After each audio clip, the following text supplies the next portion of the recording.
अस्सलाम वालेकुम फ्रेंड्स, आज मैं आपके साथ शेयर करने जा रही हूँ बीफ स्ट्यू की रेसिपी। आप इस रेसिपी को मटन में भी बना सकते हैं। तो चलिए शुरू करते हैं इस रेसिपी को बनाना। यहाँ मैंने आधा कप के करीब मस्टर्ड ऑयल को पहले से ही गर्म करके रखा हुआ है।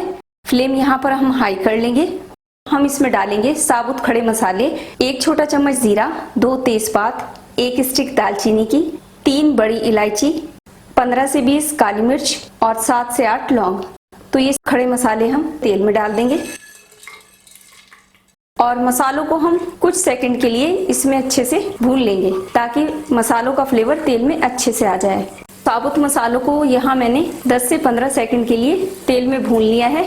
अब हम इसमें ऐड करेंगे प्याज। तो यहाँ मैंने बड़े साइज की 6 प्याज ली है जिसको मैंने रफली चॉप कर लिया है। आप चाहें तो प्याज की क्वांटिटी अपने हिसाब से कम या ज्यादा कर सकते हैं। कुछ लोग इसमें मटन डालकर फ्राई करते हैं, लेकिन अगर आप मटन डालने से पहले प्याज को थोड़ा सा फ्राई कर लेंगे तो स्ट्यू का टेस्ट और भी बढ़ जाएगा। और प्याज को हम अच्छे से मिक्स कर लेंगे और प्याज को हमें कलर चेंज होने तक फ्राई नहीं करना है। बस प्याज को हमें तब तक फ्राई करना है जब तक कि ये थोड़ी सी सॉफ्ट ना हो जाए। तो प्याज को यहाँ मैंने 3 से 4 मिनट हाई फ्लेम पर फ्राई कर लिया है और देखिए थोड़ी सी सॉफ्ट हो चुकी है। अब इस स्टेज पर हम इसमें ऐड करेंगे आधा किलो गोश्त बीफ का और इसको मैंने साफ धो लिया है और गोश्त को हम अच्छे से मिक्स कर लेंगे। और गोश्त को मिक्स करने के बाद अब हम इसमें डालेंगे अदरक। तो यहाँ मैंने 2 इंच का अदरक का टुकड़ा लिया है जिसको मैंने बारीक काट लिया है। अदरक इसमें डाल देंगे। अब इसमें हम डालेंगे लहसुन। तो यहाँ मैंने 10 से 15 लहसुन की कलियां ली हैं जिसको मैंने बारीक काट लिया है। ये भी हम इसमें ऐड कर देंगे और इसमें ऐड करेंगे हम साबुत लाल मिर्च। तो यहाँ मैं 5 साबुत लाल मिर्च ले रही हूँ और इनको मैं बिना काटे डाल रही हूँ। आप चाहें तो इसको बारीक चॉप करके भी डाल सकते हैं। अब इसमें हम ऐड करेंगे 1 छोटा चम्मच नमक। आप अपने टेस्ट के हिसाब से नमक इसमें ऐड कर सकते हैं और नमक डालकर हम इसको अच्छे से मिक्स कर देंगे। और नमक को मिक्स करने के बाद अब इसमें हम ऐड करेंगे आधा कप पानी। तो पानी यहाँ हम कम ऐड करेंगे क्योंकि प्याज में भी अपना पानी होता है और गोश्त भी अपना पानी छोड़ता है। तो इतने पानी में गोश्त आराम से गल जाएगा। अब हम यहाँ पर प्रेशर कुकर बंद करेंगे और इसको हम हाई फ्लेम पर 1 विसिल और लो टू मीडियम फ्लेम पर 4 विसिल आने तक पकाएंगे और उसके बाद हम इसको खोलकर चेक करेंगे। 5 विसिल आने के बाद मैंने गैस को ऑफ कर दिया था और प्रेशर कुकर को मैंने 5 से 7 मिनट ऐसे ही ठंडा होने के लिए छोड़ दिया था। अब हम इसको खोलकर चेक कर लेंगे। इसको एक बार अच्छे से मिक्स कर लेंगे।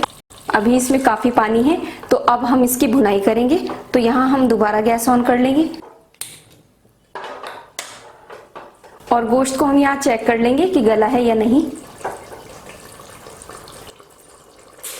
तो देखिए गोश्त यहाँ बहुत अच्छे से गल चुका है।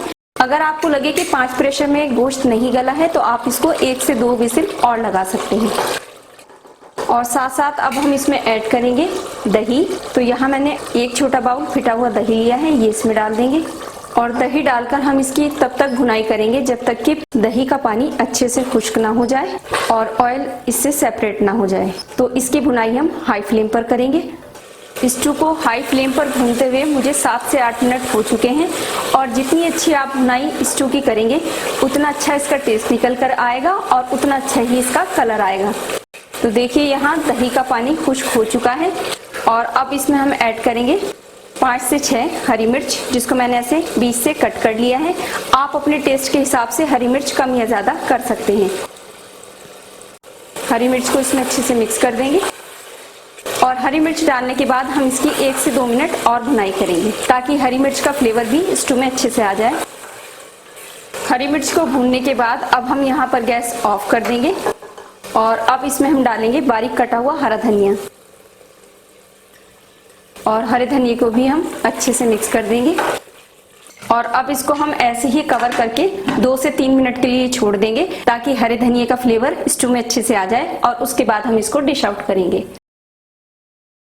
तो लीजिए हमारा मजेदार सा और आसान स्ट्यू बनकर तैयार है।